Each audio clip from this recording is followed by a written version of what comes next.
Press Ctrl plus J to duplicate the background layer. I desaturate the background layer, but you can also desaturate the top layer.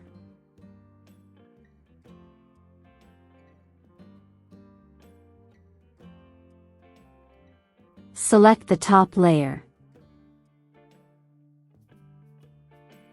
Select the lasso tool. And make a rough selection. Add a layer mask.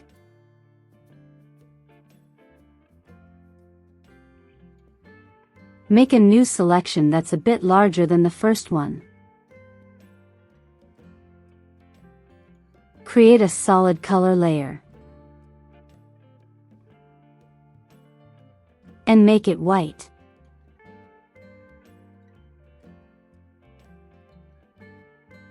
Place the color fill layer below the top layer. Select the mask of the color fill layer.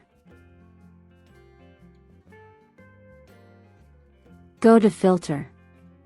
Filter Gallery.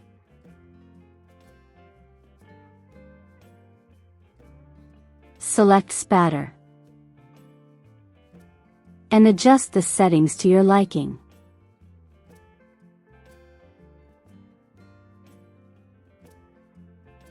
Select the other layer mask. Go to Filter.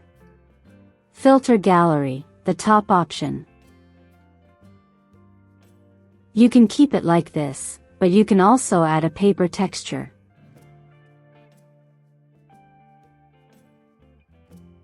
Press Ctrl plus T and make sure the paper texture covers the entire photo. Place the paper texture layer above the color fill layer. Right-click on the paper texture layer and create a clipping mask. And that's how you create this torn paper effect.